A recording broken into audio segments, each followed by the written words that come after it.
One thing that they used to say is Hancock can't be right because there was no global cataclysm, 12 or 13,000 years ago. Well, now we know there was, and there are various explanations for it. Right at the epicenter of this cataclysm was a civilization that we would regard as advanced, not a simple hunter-gatherer civilization, which was utterly wiped out in this cataclysmic event.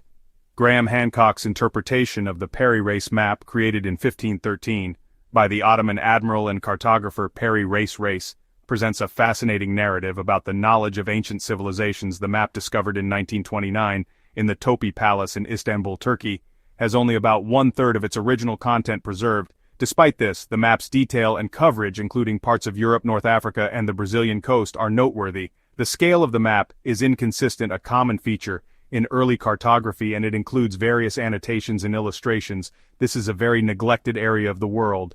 As far as deep and ancient archaeology goes, if you're going to propose a lost civilization, there are certain preconditions.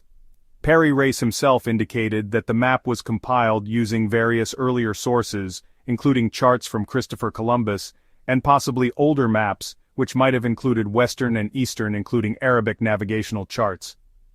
Hancock's interpretation of the map primarily focuses on its depiction of the Antarctic coastline. He claims that the map shows the northern coastline of Antarctica in a largely ice-free state, which according to him last occurred more than 6,000 years ago.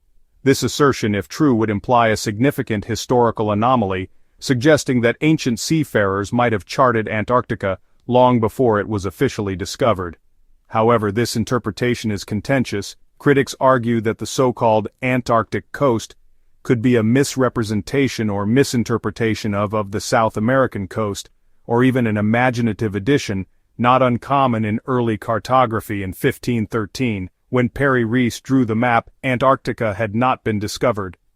In fact, it wasn't discovered until 18180 by our civilization.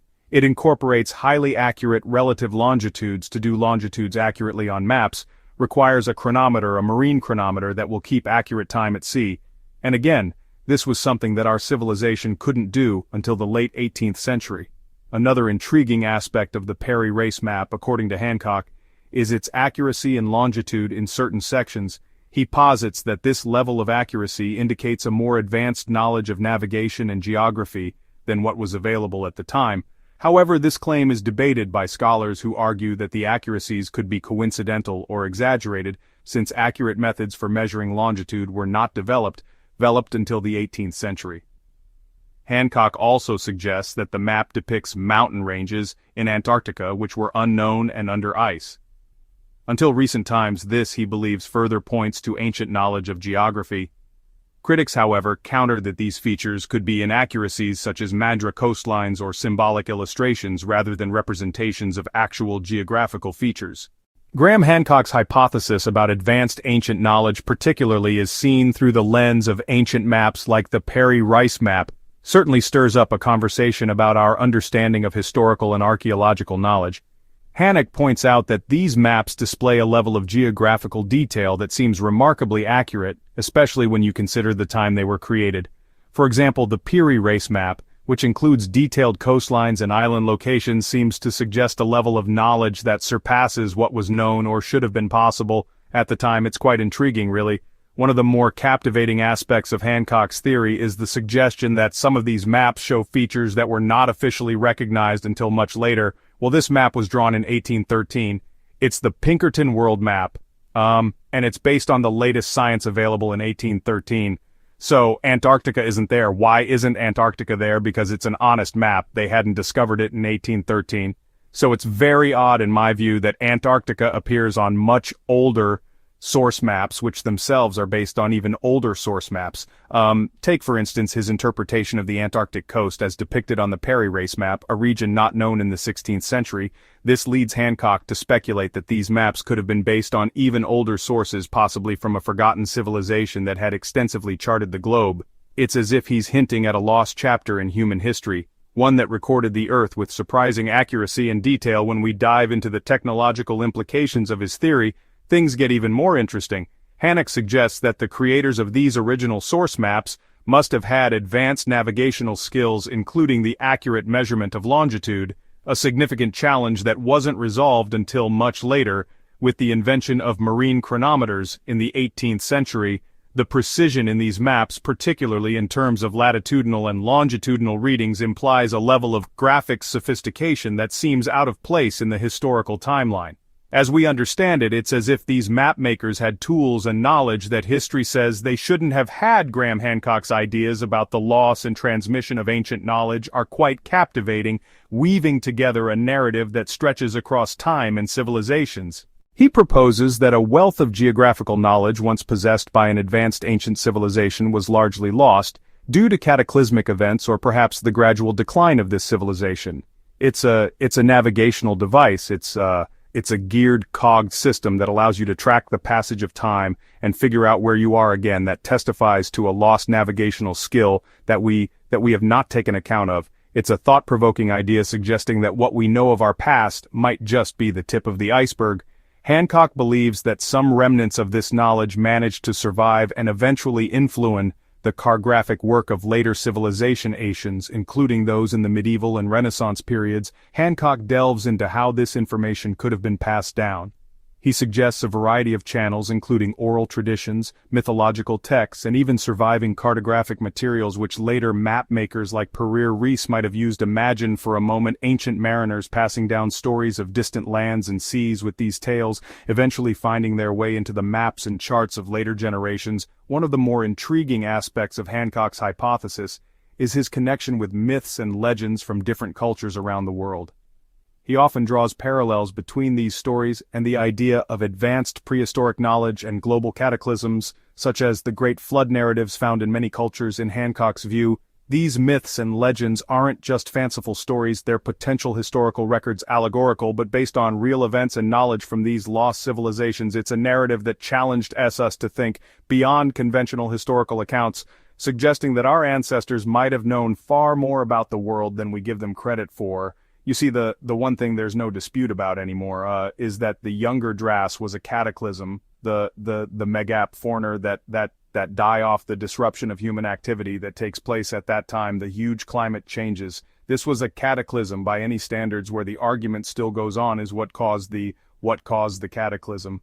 Graham Hancock has this really interesting, if somewhat controversial, hypothesis about a global cataclysm that he believes occurred around 10,600 BCE. He suggests that Earth was hit by a comet or a series of comet impacts at this time, leading to massive environmental and climatic upheavals worldwide. This idea is particularly interesting because he links it to the Younger Dryas period, a well-documented era of abrupt climate change that started around 12,900 years ago and lasted for about 1,300 years. The Younger Dryas is known for a sudden shift back to colder and drier conditions following a period of warming. After the last ice age, Hancock posits that this comet impact could have been the trigger for this dramatic climatic shift. What's intriguing is how Hancock uses ice core samples from Greenland and Antarctica to support his theory. These ice cores, which provide a detailed record of past temperatures and atmospheric compositions, show evidence of a rapid climatic change during the Younger Dryas. He sees this as a smoking gun, indicating a major impact event. He also points to geological evidence like sediment layers that show signs of sudden environmental changes, further supporting his comet impact theory. We see all the megap foreigner dying off suddenly and rapidly. We see rises in sea level. We see a huge collapse in global temperature. What is becoming clearer and clearer is that the evidence that a comet was behind it is extremely strong, but Hancock doesn't stop there. He goes on to suggest that this hypothesized comet impact had profound effects on both flora and fauna, including contributing to the extinction of many large mammal species during what's known as the Pline megapur extinction. The changes in vegetation and ecosystems, he argues, would have had cascading effects on wildlife and human populations alike for human societies. Hancock believes this event was catastrophic, causing significant disruptions and leading to the loss of advanced knowledge and cultural practices of prehistoric civilizations. It's like he's suggesting a kind of cultural amnesia, where societies forgot the advancements they had made. And then there's this fascinating idea that survivors of this cataclysm might have passed on fragments of their advanced knowledge to other cultures, influencing the development of future civilizations. It's a narrative that makes you wonder about the connections between ancient civilizations and how knowledge could have been transferred across generations and geographies in ways we might not fully understand. It was held that the Neanderthals were stupid primitive subhumans, shambling, lacking symbolism. Turns out that that's not true at all. What first drew me into it was Denisova cave in Siberia. What they discover is this isn't a Neanderthal, this is another human species. The Denisova cave, nestled in the Basaki range of the Alai Mountains, holds a special place in the world of archaeology, ology, and human evolution studies. This remarkable site, located at the convergence of Russia, China, Mongolia, and Kazakhstan, is renowned for its rugged terrain and rich biodiversity. The Alai Mountains, a region with a complex geological history, are home to diverse flora and FAA, and numerous caves including the Denisova cave. Denisova cave is a fascinating, beautiful place to visit. It's another example of a missing chapter in the human story that is beginning to be pieced together. Interestingly, the cave was initially explored in the 1970s by Soviet scientists, who were more focused on geology and paleontology at that time. The archaeological significance of the cave wasn't fully recognized. It was named after Denis, a hermit who lived there in the 18th century, adding a layer of cultural history to the site. The cave itself comprises several chambers and galleries, which have revealed signs of long-term habitation by various groups, including ancient hominins. The turning point in understanding the cave's importance came with the discovery of a Denisovan fingerbone in 2008. This discovery catapulted the Denisova cave into the limelight of international scientific research. Excavations since then have unveiled a rich stratigraphy replete with artifacts and homin remains, showing that the cave was a hub of activity over tens of thousands of years. What makes this cave even more fascinating is its remote location and the challenging climatic conditions of the MTI Mountains, which add a layer of complexity to archaeological expeditions. Researchers from around the world have been drawn to this site, striving to uncover its secrets, the genome of the Denisovans, and revealed the Denisovan connection to anatomically modern humans. The story of the Denisovans is a truly fascinating one, revealing a complex and intriguing chapter in our prehistoric past. This group of extinct archaic humans came into the spotlight in 2010 with a remarkable discovery in the Denisova cave in Siberia. Initially, scientists thought they had found a Neanderthal bone, but DNA analysis told a different story. It was a fingerbone fragment, but not from a Neanderthal. Instead, it unveiled a distinct genetic profile marking the identification of an entirely new group of ancient humans. The Denisovans genetically, the Denisovans were unique, distinct both from modern humans and Neanderthals. The DNA suggested a divergence from Neanderthals around 400,000 years ago, a detail that has added depth to our understanding of human evolution during the Plian era. But the physical appearance of the Denis is still largely a mystery. We have only a fingerbone, a few teeth, and a fragment of a skull. These limited fossils, robust in nature, hint that the Denisovans were well adapted to the harsh environments of Plateauan Asia, possibly physically formidable. What's truly remarkable is the Denisovans' genetic legacy. In modern humans, certain populations, particularly in Asia and Oceania, carry Denisovan DNA, a testament to ancient interbreeding. Denisovan DNA survives, interestingly enough, it survives predominantly in Australasia, in Papua New Guinea, and amongst Australian Aborigines. The indigenous populations in Melanesia, like the Papua New Guinean, show the highest known Denisovan ancestry. About 5% of their DNA is Denisovan. This interbreeding wasn't just with modern humans, they also mingled with Neanderthals, showing a pattern of intermixing among different archaic human species that was more common than we previously thought. And the Denisovans might not have just mingled with known species. Recent studies suggest they might have interbred with another yet unidentified ancient human lineage. But what about their culture? While direct evidence is scarce, the Denisova cave has yielded sophisticated stone tools, a bone needle, and jewelry. There are indications of strangely out-of-PL technology amongst the Denisovans, which is 20-30,000 years earlier in the human story than it should be. The impact of the Denisovans on evolutionary biology has been nothing short of revolutionary. They've reshaped our understanding of human evolution, showing us a more intricate history than we once understood. They've also opened up new questions about migration, adaptation, and survival of archaic human populations in Eurasia. But there's still so much we don't know. Research into the Denisovans is ongoing, with scientists piecing together more information from the limited material available. The Denisovan genome in particular is a goldmine. Now moving on to other unsolved mysteries and events in the frigid lands of Siberia.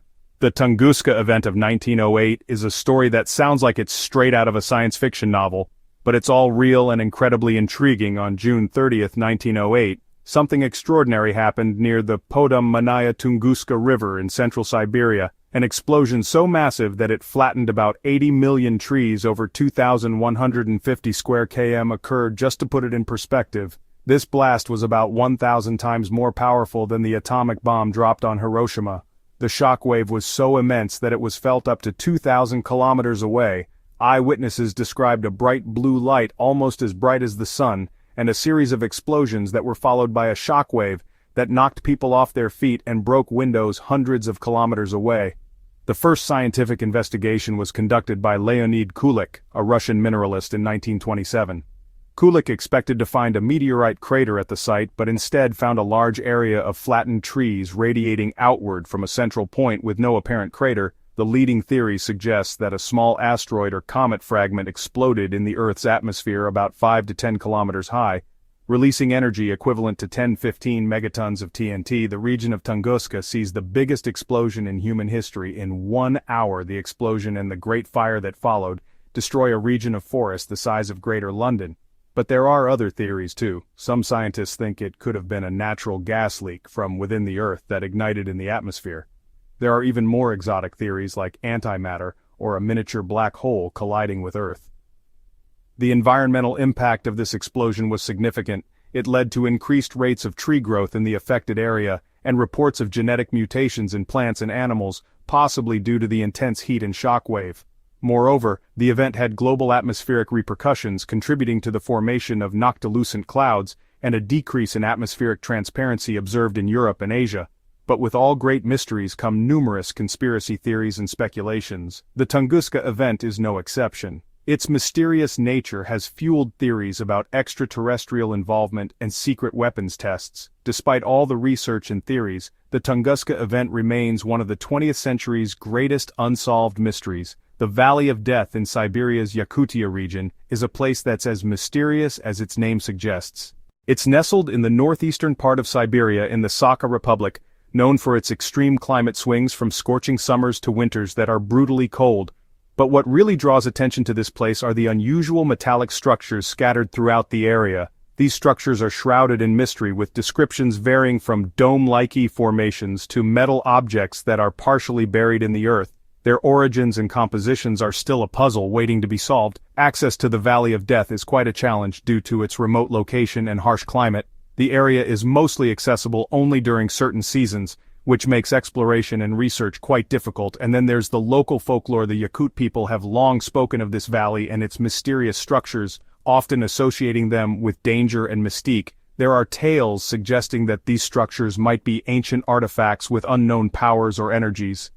Some even say that people and animals have suffered ill effects like illness or even death after getting too close to these structures. While these stories are compelling, they are after all part of local law and lack scientific verification.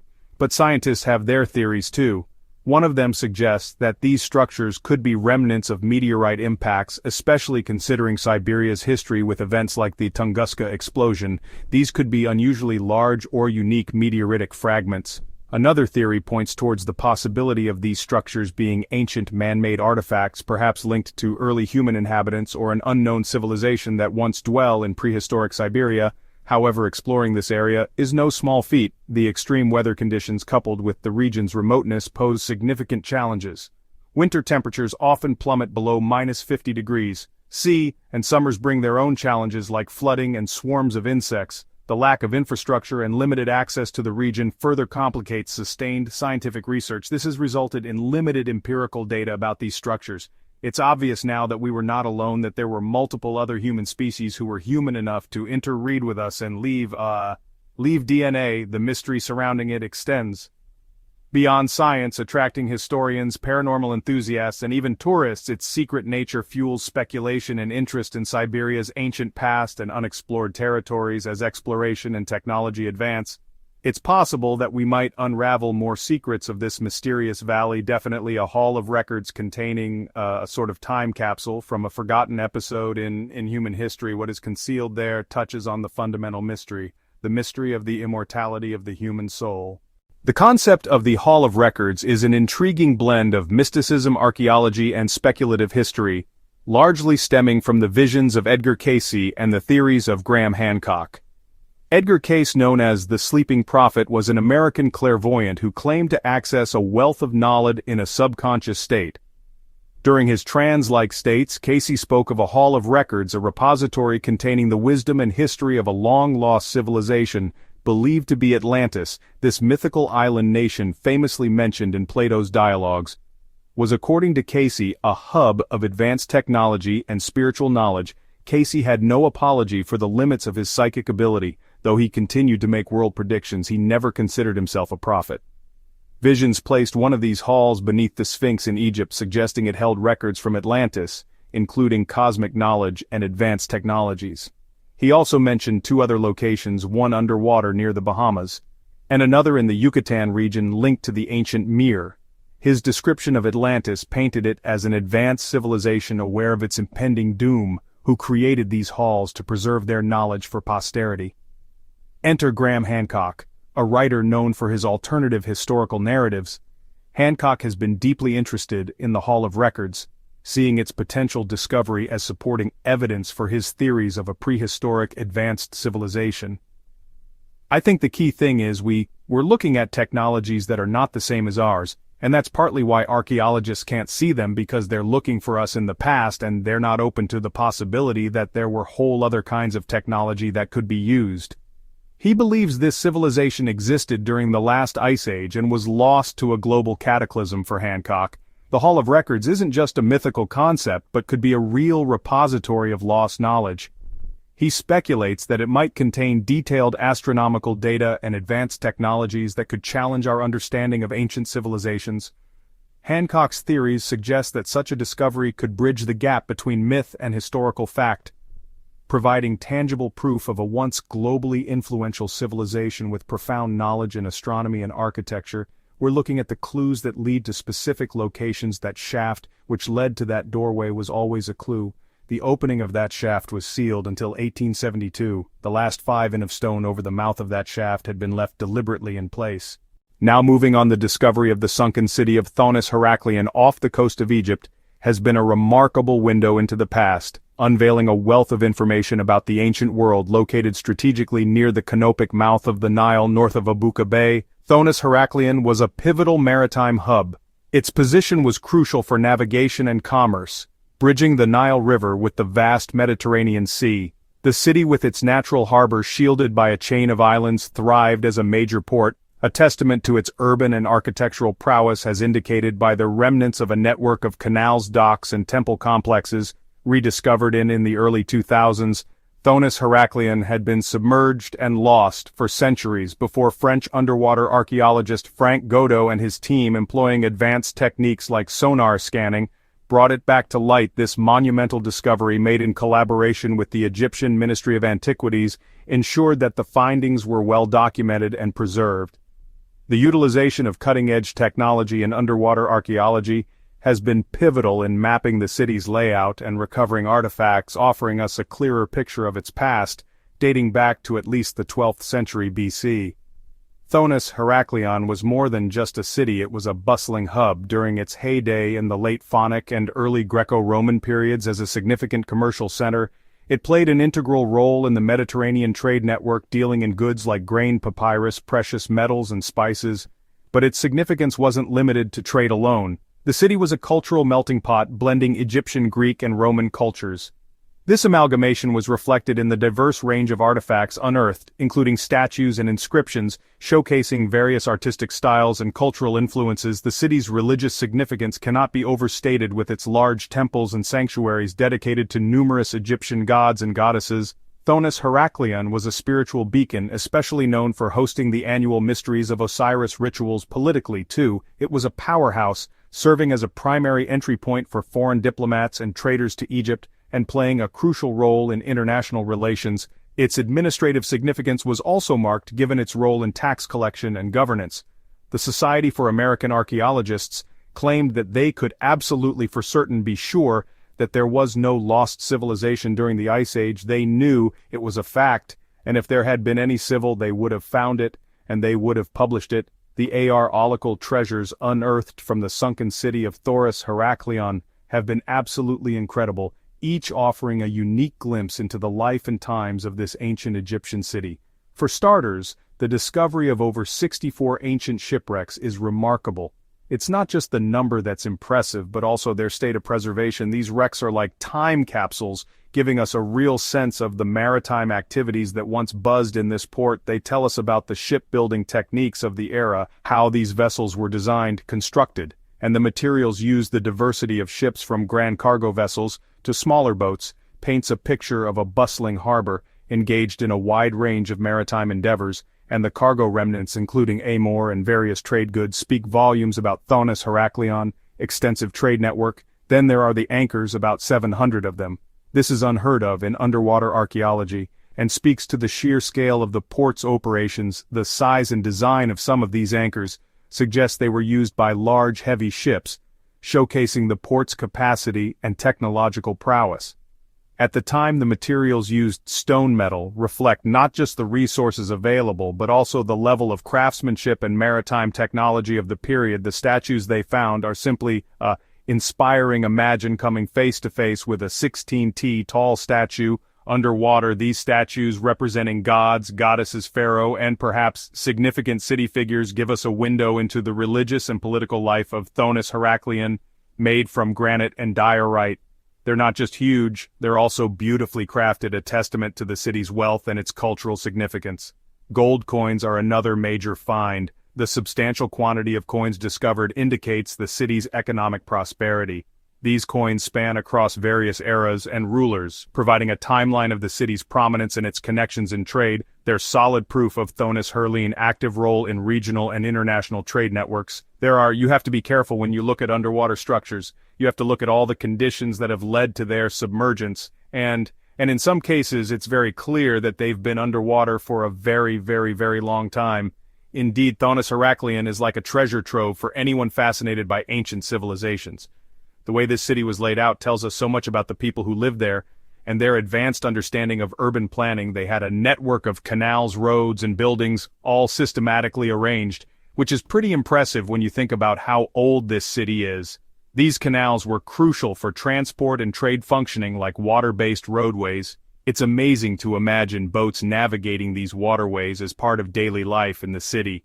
Then there's the city's architecture, particularly its temples. Thonis-Heracleion wasn't just a trading hub, it was a religious center too. The temples there were dedicated to various deities like Ammon and Heracles, showcasing the religious diversity of the time. These weren't just simple structures, they were architecturally grand, with large columns, statues, and intricate carvings. It's fascinating to think about how these temples were not only places of worship but also centers for social and cultural activities. They played a significant role in the daily life of the city. The city's role as a cultural hub is further highlighted by the artifacts found there, which show a blend of Egypt, Ipan, Greek, and Roman influences. I think we're looking at something from Alexandria here. Yes, we are. I've dived there as well. That's inaided not because of sea level rise but because of subsidence of the Nile silts. Moving on to more underwater locations in Egypt, Cleopatra's palace in Alexandria is truly a fascinating subject, especially when you dive into its location, historical context, and the treasures it held nestled in the eastern harbor of Alexandria. The palace was not just any royal residence.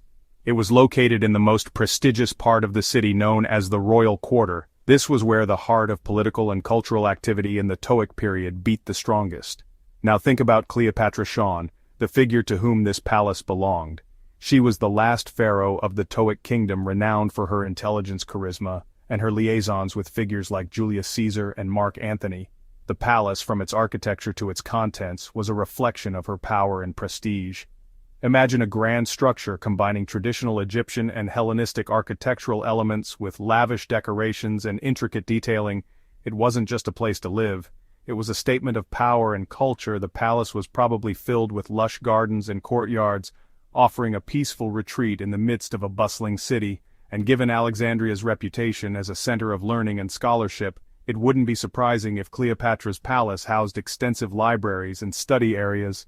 This would have been a place where the intellectual elite of the period gathered. The grand reception halls in the palace would have been venues for diplomatic events and political discussions, playing a crucial role in the international politics of the era. The artifacts and architectural elements discovered from this palace are like pieces of a historical puzzle.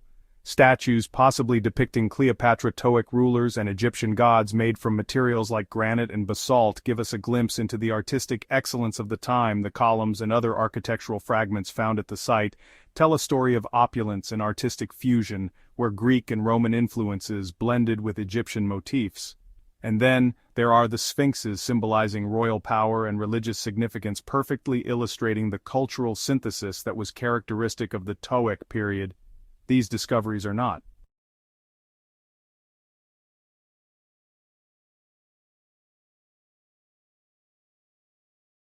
Do any archaeologists dispute the younger Dryas? There's about 60 major scientists. They've all published dozens of papers on the hypothesis. There's also a group of academics who are opposed to it. Homo sapiens line descends from a line that goes back about 6 million years, not much further than that if we accept conventional evolutionary theory. So 6 million years ago, Antarctica is supposed to have been as cold and as frozen as it is today, and there's undoubtedly a time they found fill on Antarctica. There's undoubtedly a time when Antarctica was lush and green. The question is, was it lush and green during the lifetime of the human species? Yes. Graham Hancock's theories about an ancient civilization in Antarctica are quite intriguing. Although they veer significantly from mainstream scientific views, he speculates that a part of this lost advanced civilization was located in what's now the icy expanse of Antarctica. This is a striking thought considering Antarctica's current freezing conditions. He links this to the hypothesis of Earth crust displacement.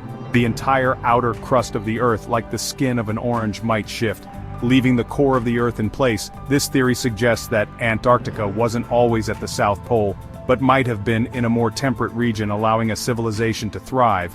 However, it's crucial to note that this idea of Earth crust displacement isn't supported by the current scientific understanding of plate tectonics, which doesn't allow for such rapid and dramatic shifts of the Earth's crust. Hancock also delves into mythology, drawing connections between various global myths, legends, and religious texts. He interprets these as allegorical references to this lost civilization, particularly focusing on stories of great floods or cataclysms. He proposes that such a cataclysm, maybe a flood or a comet impact, led to the downfall of this advanced civilization. To me, the obvious answer is, we are dealing with the fingerprints of the lost civilization that mapped the world, and that left evidence of that mapping. According to his theory, survivors of this catastrophe might have traveled the world spreading their advanced knowledge, significantly influencing the development of later civilizations like the Egyptians and Sumerians. One of the more fascinating aspects of his theory is how he points out the similarities in architectural structures and astronomical alignments at various ancient sites. He sees these as potential evidence of a shared origin of knowledge, suggesting that this knowledge could have been passed down from the earlier civilization.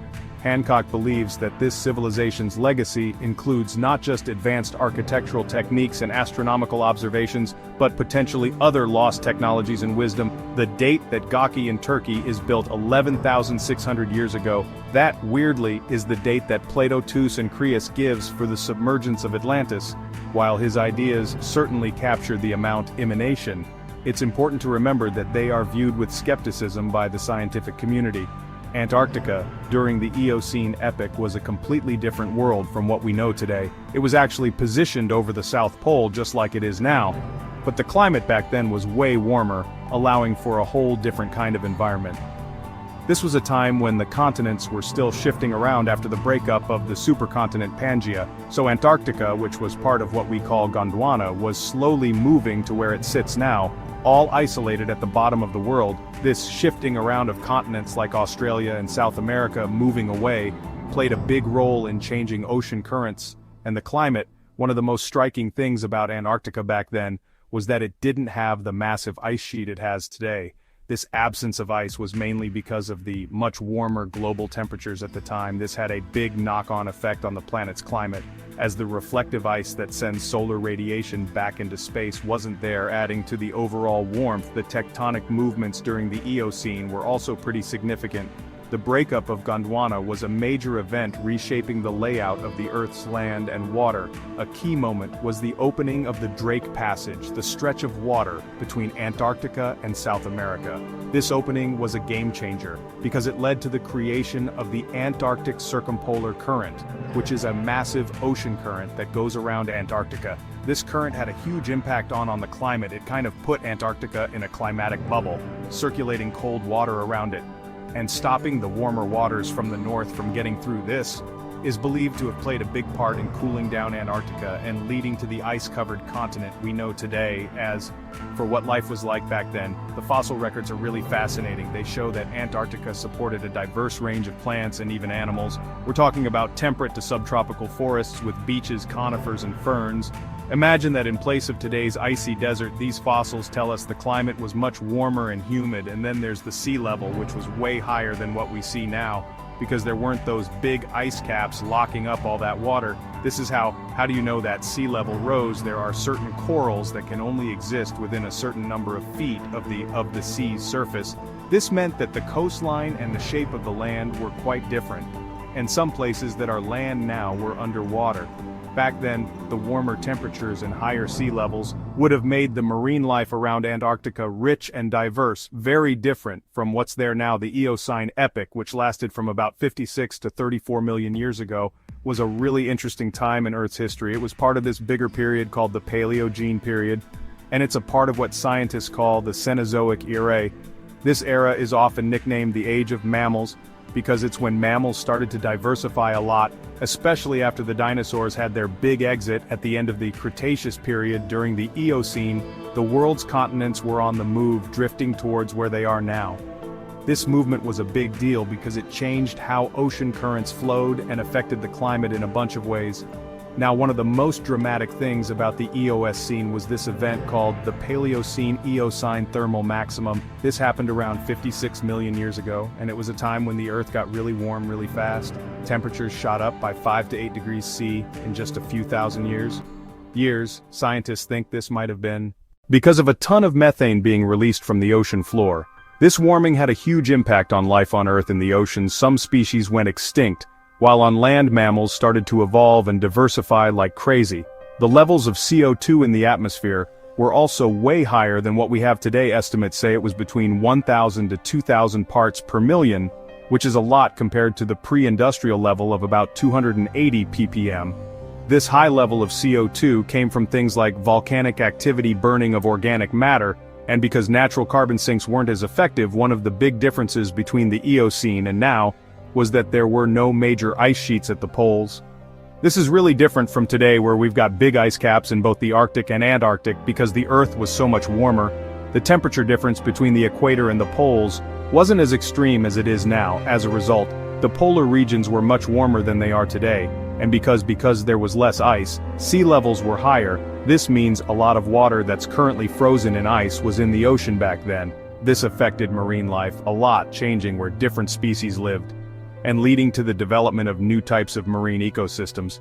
It's one of the things I find most striking is the presence of Antarctica on ancient maps. Because we didn't discover it until 1820 now, Graham has a really fascinating theory about an ancient advanced civilization that he believes existed long before the civilizations we commonly recognize, like the Sumerians of Mesopotamia. His idea pushes the timeline of advanced human societies back tens of thousands of years, possibly even to the last ice age. This is a huge leap from the established historical understanding, which generally sees complex societies and civilizations emerging more recently. Hancock points to the incredible architectural feats of ancient megalithic structures, like those at Göbekli Tepe and Turkey Stonehenge in England, and various sites in Egypt and Mesoamerica. He sees these as evidence of a highly advanced architectural knowledge. Moreover, he talks about the astronomical precision of these structures, for instance how the Great Pyramids of Giza align with the stars of Orion's belt, or how Stonehenge aligns with the solstices and equinoxes. These aren't just random placements, they suggest a deep understanding of the stars and seasons. He also believes this civilization had impressive navigational skills which might explain how similar architectural and astronomical concepts appeared across different continents. But it's not just about the buildings and their alignments with celestial events. Hancock thinks these ancient monuments reflect a comprehensive knowledge of astronomy that was integrated into the culture and religious practices of the time. He also suggests evidence of sophisticated urban planning in ancient ruins, indicating a level of societal organization and city-building knowledge that's not typically credited to prehistoric society IDs. Then there's the idea of a global spread of knowledge.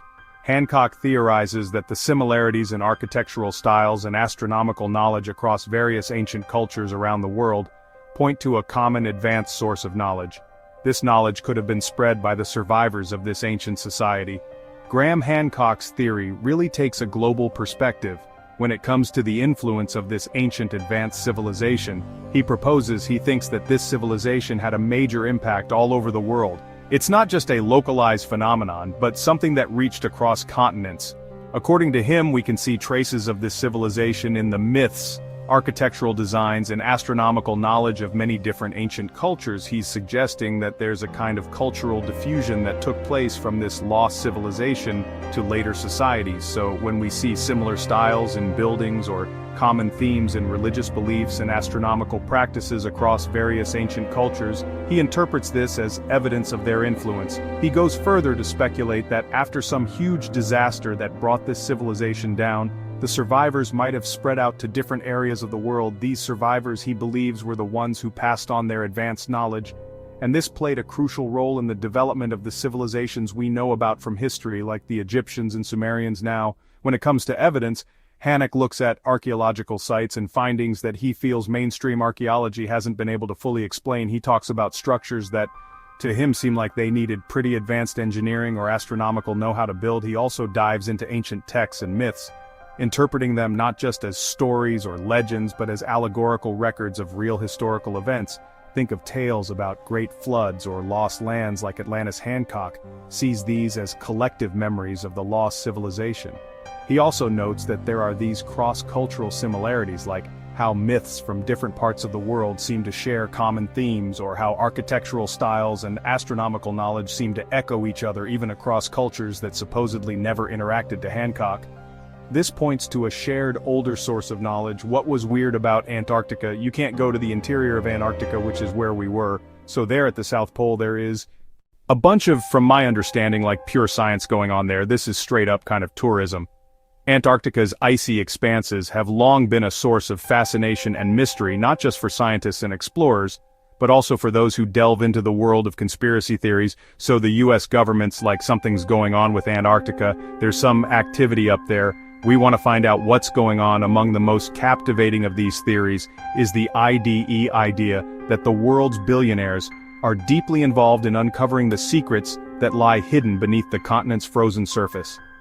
At the heart of this intrigue is the theory that ancient civilizations, perhaps as legendary and sought after as Atlantis or Lemuria, might have once existed or even still exist under the miles of ice. One of the things I find most striking is the presence of Antarctica on ancient maps. Supporters of this idea point to intriguing pieces of evidence, such as the Peary Race map from 1513. This map, they argue, depicts Antarctica's coastline with remarkable accuracy, long before it was officially discovered, hinting at the possibility of ancient advanced seafarers who knew of its existence because we didn't discover it until 1820. And yet it's on maps drawn in the 1500s, with great detail, adding to the mystery of various anomalies and unexplained findings in Antarctica that fuel speculation about secret bases or remnants of ancient civilizations. For instance, satellite imagery has occasionally revealed patterns and structures that defy easy explanation, suggesting either human or alien activity.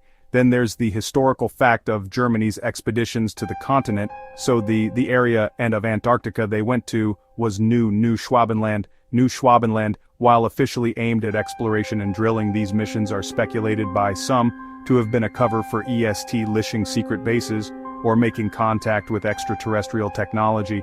He had made a deal basically working with Inner. You've never heard this. No, it's the greatest story ever, bro. Perhaps the most famous piece of evidence cited by conspiracy theorists is Operation High Jump, led by Admiral Richard E. Byrd in 1946 to 1947. This U.S. Navy operation was officially tasked with establishing research bases. To why this interest in the bottom of the world? Nobody living down there, is it? I tell you one reason they're interested: it's by far the most valuable, important place left in the world for science. However, some believe it was actually a covert mission to investigate suspected alien bases or ancient ruins hidden beneath the ice. Operation High Jump, intended to establish the research base Little America 4, has sparked widespread speculation. Despite its official scientific and exploratory objectives, the operation's extensive military involvement has led some to wonder if there was more to the mission. Conspiracy theorists are especially intrigued by alleged diary entries and interviews where birds spoke of encountering incredibly fast-flying objects, hinting at a non-human origin. These accounts fuel theories that birds' expeditions might have uncovered evidence of alien presence or even ancient advanced technology hidden beneath the ice, possibly linked to secret German bases or lost civilizations. Adding depth to these narratives are claims from whistleblowers, individuals who say they've encountered the extraordinary during their time in Antarctica.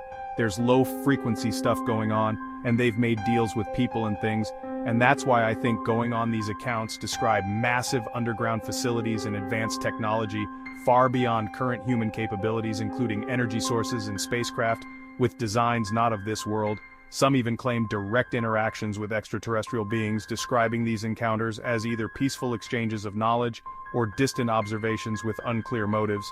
Allegations of government attempts to silence these stories or restrict access to certain Antarctic regions further compound the mystery, suggesting a cover-up of monumental proportions. You can't go to the interior of Antarctica, which is where we were supporting these individual accounts, are broader theories, suggesting that Antarctica might be a hub for secret space program activities and alien-human collaborations. Whistleblowers and theorists alike speculate that the continent's isolation makes it an ideal spot for covert operations away from the public eye. They talk of expeditions uncovering ancient artifacts and technologies, suggesting a history of Earth that includes interactions with advanced extraterrestrial civilizations long before recorded history.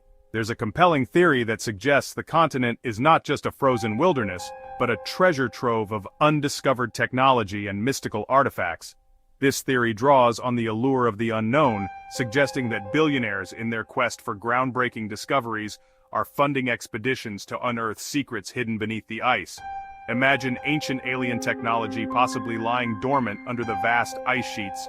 Artifacts and machinery from civilizations beyond our world could revolutionize our understanding of energy propulsion and technology itself. Then consider the possibility of finding mystical artifacts with immense historical significance like the Ark of the Covenant or the Holy Grail. The idea that such objects could be hidden in Antarctica, far from the prying eyes of the mainstream world, adds an intriguing layer to the continent's allure. But what would one do with such discoveries? The theory suggests the construction of secret underground bases in Antarctica. These wouldn't be just any hideouts. We're talking about luxurious bunkers designed to shield the elite from global catastrophes, equipped with everything needed for self-sufficiency and advanced facilities. Imagine state-of-the-art laboratories dedicated to studying alien technology and ancient artifacts, all in a secure and secluded environment away from the eyes of international agencies or potential espionage.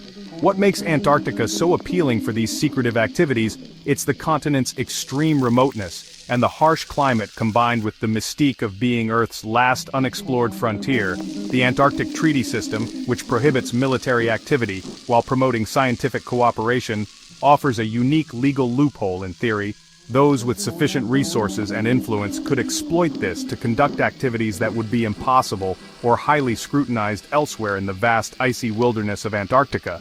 There are claims about geological anomalies and unexplained structures that seem to defy simple explanations. Take, for example, the pyramid-like formations spotted in satellite images and photographs of Antarctica.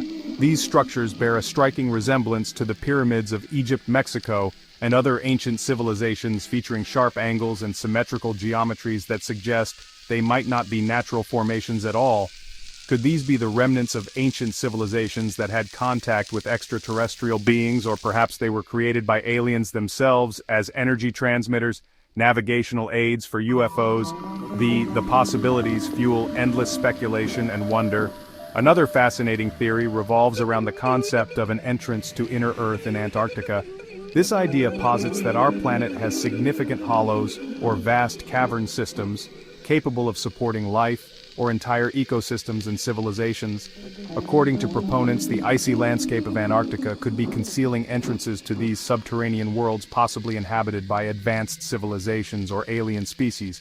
This theory isn't new, it has roots in various cultures and scholarly proposals throughout history, but in Antarctica it takes on a new mysterious dimension, with some claiming to have seen evidence of large openings or cave entrances that can't be explained by natural geological processes. Then, there's the matter of unusual energy signatures detected in Antarctica. Occasionally satellites and scientific instruments record unexplained heat sources under the ice, or anomalous electromagnetic readings. While there might be natural explanations for these phenomena such as geothermal activity, the more adventurous minds suggest they could be signs of alien technology. This could include anything from advanced propulsion systems powering underground bases to terraforming equipment meant to alter Earth's environment for extraterrestrial purposes, adding another layer to the mystery.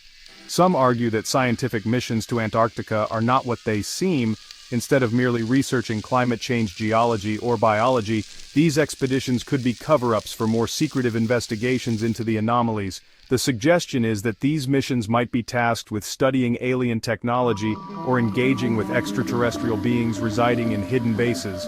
The role of billionaires in potential alien collaborations takes center stage, especially when it comes to the icy expanse of Antarctica.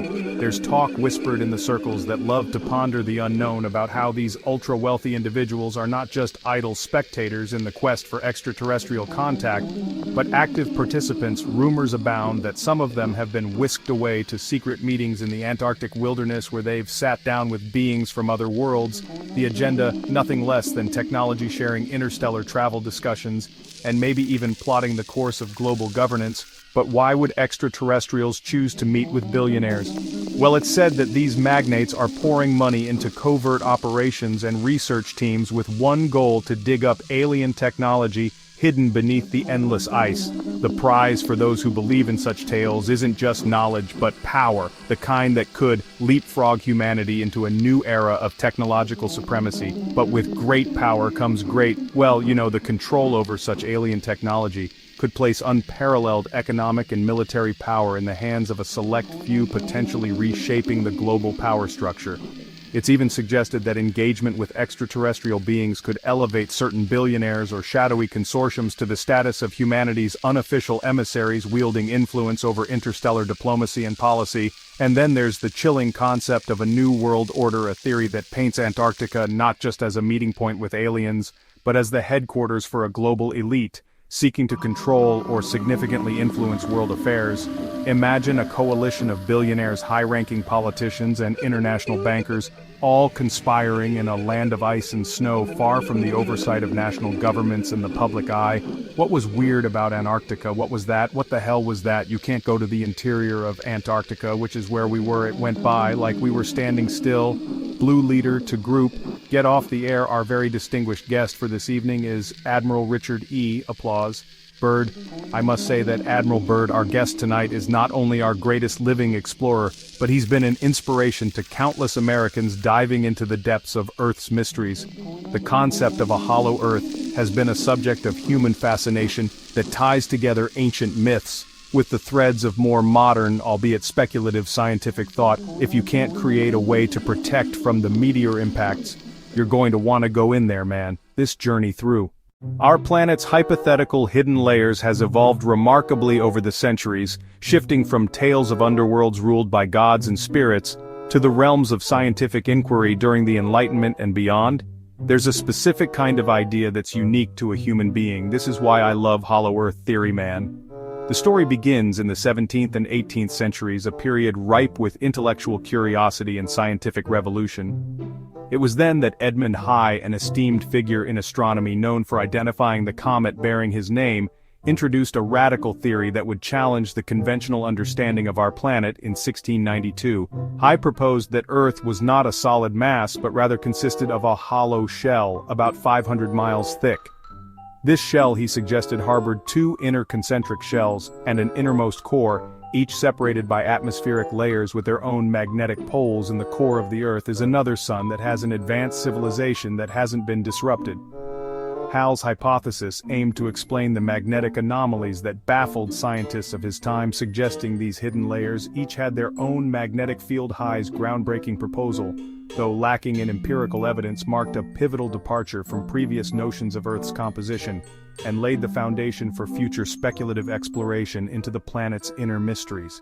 His ideas, born out of observations of magnetic variance, opened the door to a world of possibilities that would captivate the minds of future generations. As we journey into the 19th century, the Hollow Earth theory found a new champion in John Cleve Sims Jr., an American Army officer whose vision took Hal's concepts to new heights.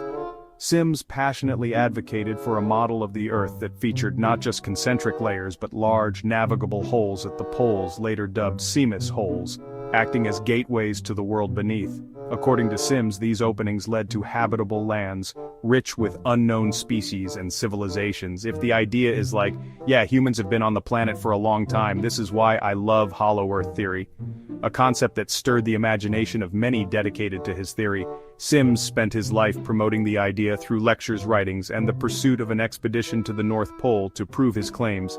Despite his fervor, Sims's ideas were largely dismissed by the scientific community of his time as too fanciful, and his hoped-for expedition never came to fruition. Yet his advocacy for a hollow Earth added a significant chapter to the story of human curiosity, propelling the quest to understand the unknown depths of our planet into the realm of popular imagination and speculative science. Digging deeper into the world of hollow Earth theories, two ideas particularly spark the imagination. Imagine, if you will, a realm beneath the icy expanse of Antarctica, illuminated not by the familiar light of our sun, but by a central sun of its own. This is not the cold, old, dark void you might expect to find under the Earth's crust, but a vibrant, hidden world, teeming with life. This central sun, a concept at the heart of many hollow Earth theories, is said to cast a perpetual glow, creating conditions that are nothing short of miraculous when compared to the frosty Antarctic surface.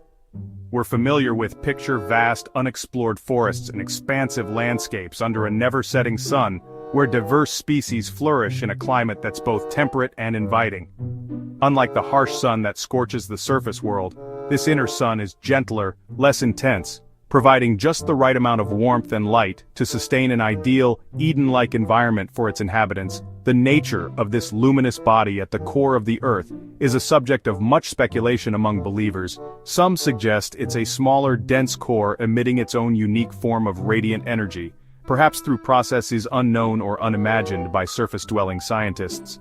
Could it be nuclear reactions unlike any we understand, or is it something even more mysterious? The theories vary widely, but the idea of a central sun remains a captivating notion.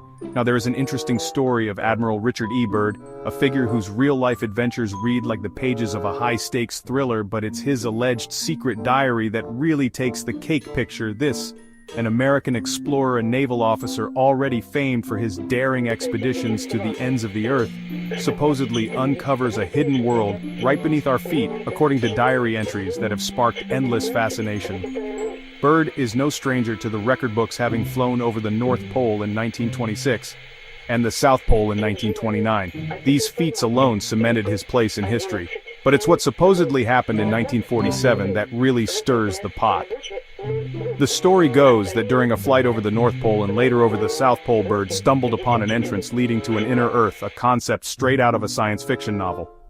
According to these disputed diary entries, he found a place where the laws of nature as we know them were turned on their head, a verdant paradise thriving with life, including species long thought extinct, all hidden beneath the icy wastelands of the poles. Imagine transitioning from a landscape of ice and snow to one of lush forests and green mountains where woolly mammoths roam. This is what Byrd described in his alleged diary, detailing his journey into a polar opening that revealed an inner world to the barren, frozen exterior we're accustomed to, but it doesn't stop.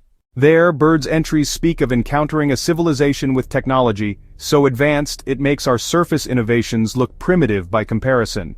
This society hidden away from the world above supposedly shared with Byrd their concerns for humanity's path, particularly our penchant for self-destruction. What's truly intriguing is the civilization's approach to Byrd, one of diplomacy and openness. They were not conquerors or threats, but rather beings deeply worried about the surface world's trajectory, especially the development of atomic weapons. Their message to Byrd, as he recounts, was one of warning: but also of hope urging for peace and cooperation among the nations above, to avoid nuclear annihilation. In the intriguing diary entries attributed to Admiral Richard E. Byrd, he recounts an encounter that feels lifted straight from a science fiction narrative. Byrd allegedly stumbled upon a civilization with advancements that far exceeded anything the surface world had seen in his ERA. This wasn't just about fancy gadgets or superior engineering. It was a society that had seemingly cracked the code on living in perfect harmony with their environment. They had technology that allowed them to do things we can only dream of, like flying an aircraft that could maneuver at incredible speeds without making a sound, hinting at a profound understanding of physics that our scientists haven't yet grasped. These vehicles could seamlessly transition from soaring in the air to diving underwater, and even operating in the vacuum of space, suggesting they might have mastered anti-gravity or tapped into other mysterious forces of nature. But what's perhaps most striking about Byrd's account isn't just the technological marvels he describes, it's the ethos of the people he encountered. This wasn't a civilization out to conquer or intimidate, rather they were a society deeply concerned with the path humanity was on, especially in the aftermath of World War II and the dawn of the atomic age, viewing these weapons as a potential tipping point for the fate of everyone living on the planet's surface. Their message to Byrd, which he in turn felt compelled to share with the world, was one of caution, but also of hope. They urged for peace and mutual respect among nations, advocating for a shift away from the brinkmanship of nuclear annihilation towards a more cooperative, sustainable future. They believed in humanity's potential to change its trajectory to a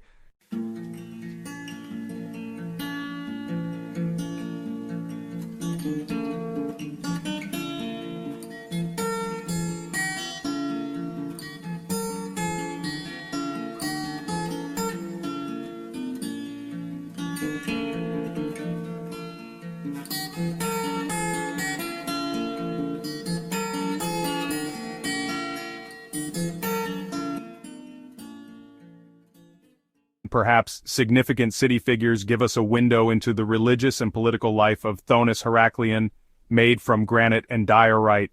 They're not just huge, they're also beautifully crafted, a testament to the city's wealth and its cultural significance.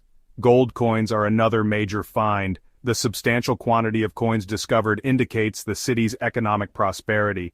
These coins span across various eras and rulers, providing a timeline of the city's prominence and its connections in trade. They're solid proof of Thonis-Heracleion's active role in regional and international trade networks. You have to be careful when you look at underwater structures. You have to look at all the conditions that have led to their submergence, and in some cases it's very clear that they've been underwater for a very, very, very long time.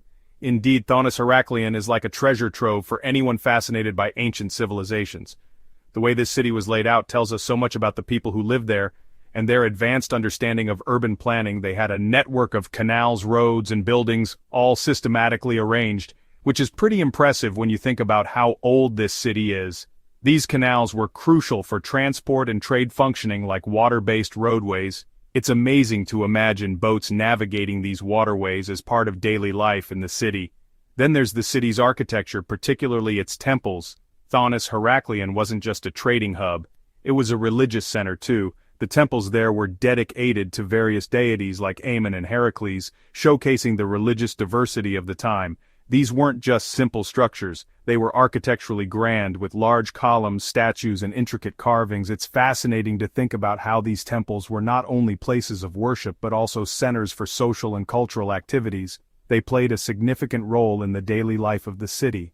The city's role as a cultural hub is further highlighted by the artifacts found there, which show a blend of Egypt, Ipan, Greek, and Roman influences. I think we're looking at something from Alexandria here. We are. I've dived there as well. That's inaided not because of sea level rise but because of subsidence of the Nile silts. Moving on to more underwater locations in Egypt, Cleopatra's palace in Alexandria is truly a fascinating subject, especially when you dive into its location, historical context, and the treasures it held nestled in the eastern harbor of Alexandria. The palace was not just any royal residence. It was located in the most prestigious part of the city, known as the Royal Quarter. This was where the heart of political and cultural activity in the Toic period beat the strongest. Now think about Cleopatra Shawn, the figure to whom this palace belonged. She was the last pharaoh of the Toic kingdom, renowned for her intelligence, charisma, and her liaisons with figures like Julius Caesar and Mark Antony. The palace, from its architecture to its contents, was a reflection of her power and prestige. Imagine a grand structure combining traditional Egyptian and Hellenistic architectural elements with lavish decorations and intricate detailing. It wasn't just a place to live. It was a statement of power and culture. The palace was probably filled with lush gardens and courtyards, offering a peaceful retreat in the midst of a bustling city, and given Alexandria's reputation as a center of learning and scholarship, it wouldn't be surprising if Cleopatra's palace housed extensive libraries and study areas. This would have been a place where the intellectual elite of the period gathered. The grand reception halls in the palace would have been venues for diplomatic events and political discussions, playing a crucial role in the international politics of the era. The artifacts and architectural elements discovered from this palace are like pieces of a historical puzzle. Statues possibly depicting Cleopatra, Toic rulers, and Egyptian gods made from materials like granite and basalt give us a glimpse into the artistic excellence of the time. The columns and other architectural fragments found at the site tell a story of opulence and artistic fusion, where Greek and Roman influences blended with Egyptian motifs. And then, there are the sphinxes symbolizing royal power and religious significance, perfectly illustrating the cultural synthesis that was characteristic of the Toic period. These discoveries are not